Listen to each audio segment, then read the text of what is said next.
দর্শক, আরেকটা ভিডিওর ক্লিপ না দেখে পারছে না। এগুলো নিয়ে আলোচনা করা দরকার। দেখেন। অন্ধকার রাস্তায় সদ্য প্রয়াত খালেদা জিয়ার ছবি হাতে নিয়ে দাঁড়িয়ে আছেন এক কিশোরী। নাম তার রেয়া। চোখে মুখে অপেক্ষার ছাপ। নেতা তারেক রহমান দেখবেন কিনা জানে না সে, তবু মনে মনে চায় একবার হলেও যেন কাছ থেকে দেখা হয়। হঠাৎই ঘটে যায় অপ্রত্যাশিত সেই মুহূর্ত। ময়মনসিংহের ভালুকার সিড স্টোর এলাকায় এসে থামে তারেক রহমানের গাড়ি।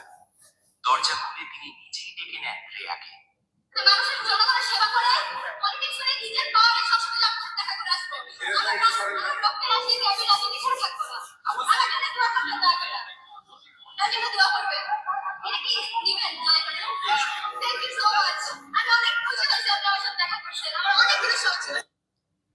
দেখেন, মানে সত্যি অপ্রত্যাশিত ঘটনা। ময়মনসিংহের ভালুকায় এই ঘটনা, যে গাড়ি যাচ্ছে রাতের বেলা। কল্পনাও করতে পারেনি এই মেয়েটা যে খালেদা জিয়ার ছবি দেখে, মায়ের ছবি দেখে আর মেয়েটার এই ডেডিকেশন দেখে থেমে গেল। উপেক্ষাও করতে পারতেন, কিন্তু কতটা তিনি তীক্ষ্ণ নজর রাখছেন চতুর্দিকে, যতটা সম্ভব অ্যাকোমোডেট করার চেষ্টা করছেন। একটা মানুষ তো হয়তো এর মধ্যে অনেক কিছু আড়াল হয়ে যাচ্ছে, নজরে আনতে পারছে না, কিন্তু যেটা নজরে আনছেন সাথে সাথে রেসপন্স করছেন। এটা হচ্ছে তার একটা প্রমাণ। মেয়েটা উচ্ছ্বসিত। দেখেন, এই যে মেয়েটাকে যেভাবে তার গাড়িটা থামালো, মেয়েটাকে যেভাবে উৎসাহিত করলো, তার মাথায় হাত দিয়ে দোয়া করে দিলেন তারেক রহমান। এই মেয়েটার জন্য সারা জীবন সে মনে রাখবে। শুধু মেয়েটা না, এই মেয়েটার আশেপাশে যত মানুষ আছে সবাই, তাকেও তো অনেকেই চেনে, তার পরিবার পরিজন থেকে শুরু করে বিশাল বড় সবাই কিন্তু মনে রাখবে এই ঘটনাটা। এই মেয়েটার জীবনে এটা একটা অবিস্মরণীয় মুহূর্ত। রাজনীতিতে কিছু দৃষ্টান্ত স্থাপন করা দরকার। আমাদের অধিকাংশই রাজনীতিকরা, তারা কিন্তু কাচের ঘরে বন্দী হয়ে গেছে, তারা এসি রুমে, ড্রয়িং রুমে বন্দী হয়ে গেছে, তারা আর সাধারণের মাঝে যাচ্ছে না। একসময় শেখ হাসিনাকে দেখেছি, আমার নিজেও মনে আছে, রংপুর অঞ্চল দিয়ে এরকম গাড়ি যেতে যেতে আমরা যাচ্ছি ওনার একটা জনসভা কাভার করতে।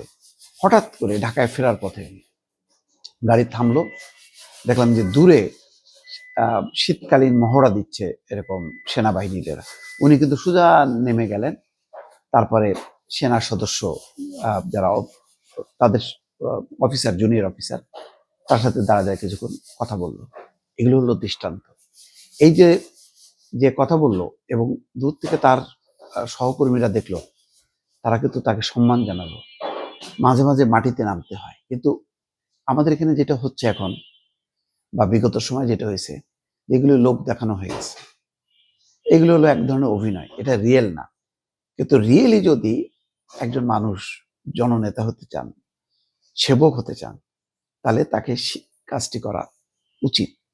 এই প্রবণতা বা এই ট্রেন্ডটা সাম্প্রতিক সময় তারেক রহমানের মধ্যে বেশি দেখা যাচ্ছে, যে একটা দলের এরকম শীর্ষ পর্যায় থেকেও তার নিরাপত্তা বেষ্টনী সত্ত্বেও সেটাকে অ্যাভয়েড করে বলি, বা সেটাকে এড়িয়ে বা সেটাকে টপকে তিনি কিন্তু যাচ্ছেন। এরকম ঘটনা কিন্তু প্রতিনিয়ত কিন্তু ঘটছে এবং এগুলি মিডিয়াতে ব্যাপকভাবে আলোচনা হচ্ছে। এগুলো দৃষ্টান্ত, এগুলো হলো নজির, এগুলো অনুসরণ করা উচিত। এগুলি হচ্ছে, আমি বলবো যে, শুভ লক্ষণ। সারাক্ষণ সারা সময় রাজনীতিকদের নামা উচিত, একেবারে জনতার মাঝে যাওয়া উচিত। প্রান্তিক জনগোষ্ঠী, যে জনগোষ্ঠী আসলে সরকার প্রধান, রাষ্ট্রপ্রধান তাদের কাছে আসতে পারে না, তাদের কাছে যাওয়ার একটা রীতি যদি আবার গড়ে তোলা যায়, যেটা তারেক রহমান দেখাচ্ছেন, তাহলে বাংলাদেশের রাজনীতি সত্যি বদলে যাবে। দর্শক।